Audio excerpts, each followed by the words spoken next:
একটা ট্যাকটিস। তার মানে কি মুক্তিযোদ্ধার সন্তান নাতিপুতিরা কেউ মেধাবী না, যত রাজাকারের বাচ্চারা নাতিপুতি হলো মেধাবী, তাই না?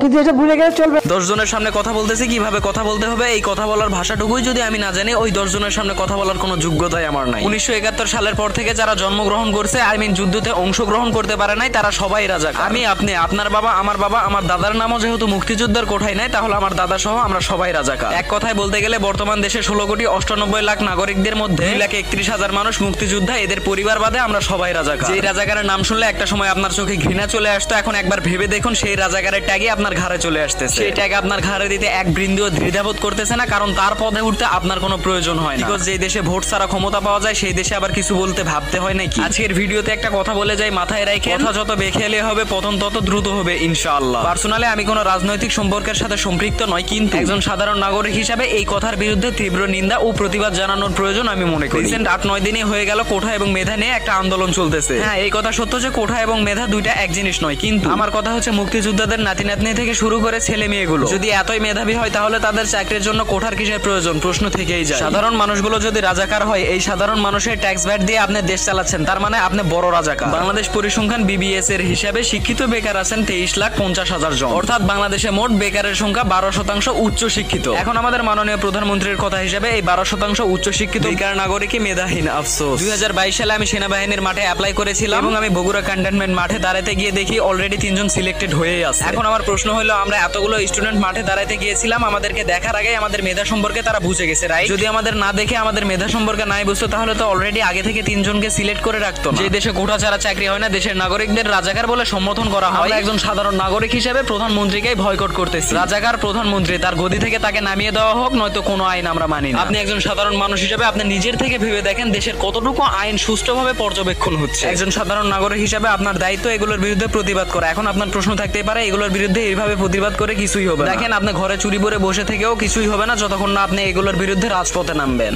যত রাজাকারের বাচ্চারা নাতিপুতি হলো মেধাবী, তাই না? আফসোস, আমাদের দেশ যে পরিচালনা করতেছে তার ভিতরে শিক্ষা থাকতে পারে, কিন্তু সঠিক শিক্ষা নাই আমি মনে করি। কারণ যার ভিতরে সঠিক শিক্ষা থাকবে, সে 10 জনের সামনে এরকম ভাবে কাউকে ছোট করে কথা বলতে পারে। কথা বলার ধরনটা আপনি একবার খেয়াল করলে দেখতে পাবেন কথার ভিতরে কতটা অহংকার লুকিয়ে ছিল। এবার যাই হোক, আপনাকেও আল্লাহ তাআলা দিন শেষে বোঝার তৌফিক দান করুন। রিয়েলি একটা দেশ পরিচালনা করে যে তার মুখের ভাষা এতটা ঘৃণিত হবে, এটা আসলে মেনে নেওয়ার মতো কথা নয়। আমি আপনি যদি রাজাকার হয়, তাহলে রাজাকার সেও। ধন্যবাদ।